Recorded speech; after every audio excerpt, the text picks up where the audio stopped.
Hey guys, in this video I'm going to share with you the most common mistakes people make going to India for the first time, and they come back with like diarrhea, vomiting and even hospitalized. Very recently one of our friends actually got hospitalized in India, and I felt so bad because I am born in India. I organize authentic travel experience to India for the last 11 years, also to Bali, Vietnam, Cambodia, and I felt like it is my responsibility really to share these travel tips with you as well, so that you don't come back with those bad experiences. So in this video I'm gonna share with you how to travel smart, how to optimize your holiday to come back with incredible experiences. Also money matters, cultural differences, how to deal with auto rickshaws, hygiene, of course the biggest thing, how to have street foods and not have diarrhea, things like that. And also I have a link in this video, below this video, a whole travel guide which I have created especially for people traveling to India. Please download, have a look. It goes deep inside each of those topics, especially about female travelers as well, and also a travel checklist. Please download it, and it will definitely almost make your travel experiences going to India, or as I said, those Southeast Asian countries, almost like a mistake free travel experience. So the first thing, when you land in India, you will see people everywhere. You will see people coming and approaching you from all different aspects of life. So do not get overwhelmed. The first thing what you need to do is, before you go to India, have an open mind and stay calm, and just sometimes don't make eye contact, just ignore and keep going. That's the best policy. So the first point is avoid salads, fresh fruits, fresh fruit juices, all this kind of raw food for the first 3-4 days until your body develops the immunity itself. And really, it's not when we have groups, for example, coming in, I say the same words, and believe me, it works. For 11 years I'm doing this, and trust me, first few days, if you just avoid those raw food, even if you are staying in a 4-star 5-star hotel, you are absolutely going to be fine. Second point, we know that we have to drink bottled water, but please just check the seal of the bottle and also the expiry date, especially if you're traveling by trains, and on the platforms there are small kiosks and they do sell refilled water, and that is like guaranteed to give you diarrhea. So be very careful and just check the seal. Number 3, temples, how to dress up and how to approach. Basically temples or even mosques, sometimes you are not allowed to go inside with your shoes, so you have to take off your shoes. Be careful. And also sorry, long sleeves are advisable, especially for female travelers. In general, long sleeves are definitely advisable because you will get less attention. That leads me to the fourth point, is attention. You will get a lot of stares from different people, but trust me, it is not a bad intention. They are watching you, looking at you out of curiosity. So do not worry, just as I said, have an open mind and no problem with that. Do not worry about it at all. And also female travelers, definitely dress up moderately. As I said, you will get less staring. So about female traveling safety, I have gone quite deeper into this subject in my guidebook, so please download it and I'm sure you will find it helpful.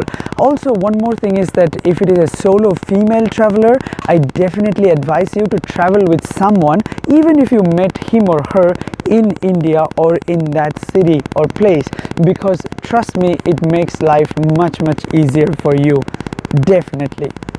Number 5, I think it is number 5, doesn't matter. Basically hygiene, very important. Carry a antibacterial gel, keep washing your hand all the time, as often as possible, and before eating something, just apply it in your hand and you should be fine.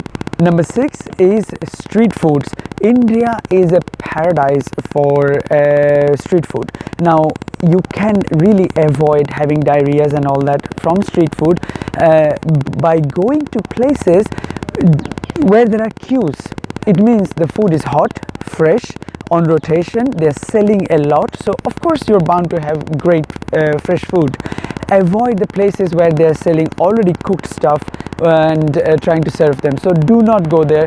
Only go to those small little restaurant and kiosk kind of places where there is queues of people and they're constantly selling, they're shouting. It's a great vibe to enjoy all this hot pumping street food, and you know, it's definitely it's worth trying. But also avoid street food for the first 3-4 days, and after that, as I said, really your body will build immunity automatically. Bonus point about ice. Also, of course, the 7th point, actually, which I should have mentioned before, is definitely avoid ice as well on all your drinks for the first few days, or even try for the first whole week, because only if you're having drinks from like I don't know, like a 4-star hotel or something, 5-star hotel, they use filter water to make the ice. If not, it's local ice, which is again kind of leading you to diarrhea. So definitely avoid ice in your drinks. Dealing with tuk-tuk drivers, or auto rickshaw we call it in India, sometimes there are many scams, especially in the big cities like Delhi and Mumbai, even in Kolkata where I come from. Basically the auto drivers can take you to the wrong places, and also of course overcharge you like 3 or 4 times. So make sure you first fix the price before you get into the auto rickshaw. And also don't try to conversate too much. I mean, I'm not generalizing, there are many great guys who are kind of like a guide as well, which I have met in Jaipur and Jaisalmer. Really lovely people, but many times I got scammed as well, big time, in Jodhpur, in Delhi, in many places. So be careful, set the price first and then go into it. Also, for example, in Bangkok, tuk-tuk drivers, for example, are notorious for driving you into scams, different kind of scams. It does happen in India also sometimes, so just be careful and only use them for the fun ride, going here to there, fix the price and you are good to go. Don't conversate too much because they can exploit it. And next point is always keep the phone number and the address of your hotel with you all the time without fail, and also give to your fellow travelers, like your girlfriend, boyfriend, or whoever else is traveling with you. Give them the details of it, because in case if you get separated for any reason, which can happen, again I'm telling from my experience, it has happened few times, they can just take a taxi or something like that. People, locals, can help them to just go back to their to your hotel. Matters. So definitely change money at the airport. It's much easier, and cash is king everywhere, really, and especially for taxis, autos, restaurants, everywhere. Cash. And I would request you not to use credit card too much, because you can get scammed, especially small places. Big hotels, 4-5-star hotels, shopping malls, no problem at all, but small places can be. And again, I have suffered. That's why I don't want you to suffer. I have been scammed, because they keep the receipt, they have the record, and they can just recharge you basically when you're not in the country. So it does happen. So avoid credit cards. Now ATMs are everywhere in India, but they do run out of cash most of the time. So keep cash in your pocket most of the time. That leads me to the next point, which is don't put all your eggs in the same basket, which means divide your cash into small bundles or something like that, which is like give to your partner, keep something in your suitcase, lock it in the hotel, different places. Don't keep the lump sum of cash in one place, because if something happens, which can happen, it means all your cash is gone. So definitely it's a wise thing to divide it up and spread it around. Next point is money exchange. And I got scammed in Bali, for example. Not many places, but in India it can happen. Somebody told me they got scammed in India as well. It depends where, not everywhere, but just it's better to be careful, safe than sorry, which is count your cash, which is very obvious thing obviously, but we forget to do sometimes the most obvious things. And people who want to scam you, they will create a diversion. They are not going to do it on your face, so they are going to create a diversion and your attention is somewhere else and you forget to change, or forget to count, or sometimes after they show you is counted, they create the diversion and then they just took a few of the notes of 500 for example, and then they're giving the rest balance, and you only realize it when you go back to the hotel. And again, it has happened to one of our travelers, I remember last year. And after that, I always ask people, and I try to stay with the group all the time to make sure that nothing happens to them. So you need to take care of this thing. Point is the itinerary. Now India is huge, and for example, you're going for only 2 weeks, 3 weeks, 4 weeks, and you are trying to squeeze in a lot to see all the places, so that you can say, oh, I have been there, I have been there. No, not a good idea, because it can definitely lead you to overwhelm. Also, a lot of bloggers like I follow, like Sam and Audrey, amazing guys, so cool couple. I love their videos. They also emphasized, do not squeeze in too much. Many bloggers said the same, and I so much emphasize on it also, that less is more. And also, when you go there, take your time, because you're going on your own. So take your time, you know, interact with the locals, you will have a lot of opportunities to interact with the locals on the trains, which will be my next point as well. And it leaves you with beautiful experiences rather than rush and total overwhelm. Now next point is transport. So for transport, definitely it's wise to fly, because you're going there for example 10, 11, 12, 2 weeks, 3 weeks time, and you can save a lot of time by flying to different places and optimize your time to give you more relaxing time, to give you more time to go deep into the cultural experiences.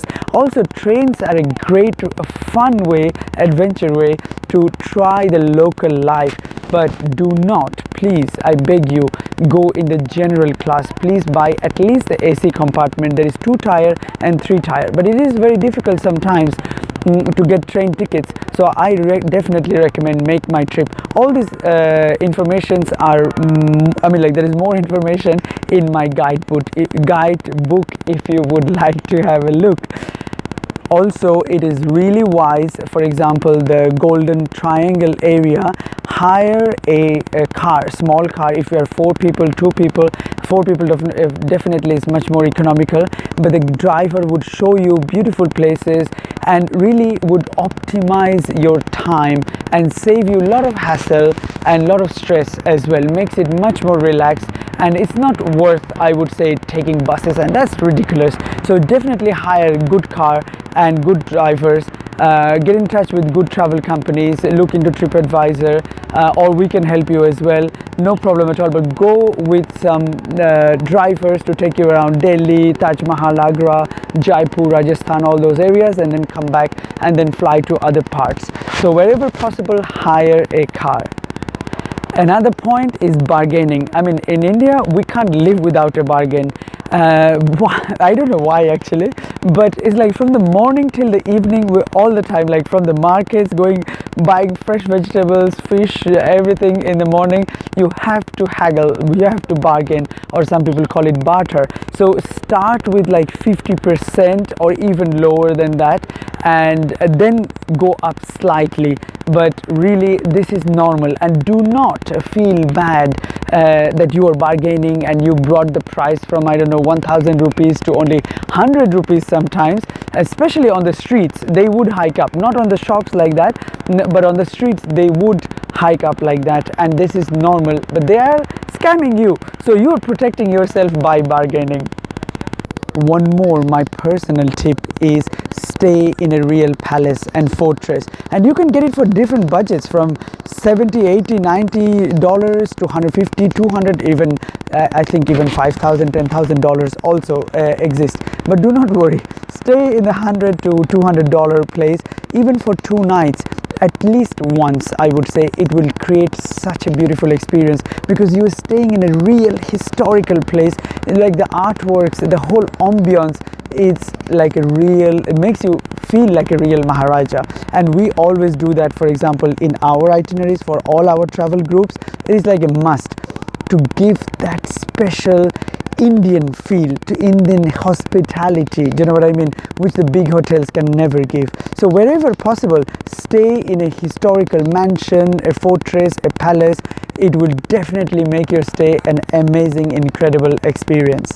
Now about vaccinations, about what to take, pack, these kind of things, a lot of information are in my ebook. I can't make this video longer, so if you want, please have a look at my ebook, download it and have a look. I'm sure it would be helpful. I hope it would be helpful to you. Also the checklist, definitely we have tried to fit in all the points how to make your travel experience a totally mistake free, so that you come back with only good experiences and nothing bad happens to you. So take care. Thank you so much for watching. Like this video if you can, and also subscribe. There will be more videos I want to do on Bali, Vietnam, Cambodia, all those ones, to optimize your holiday experiences. So take care.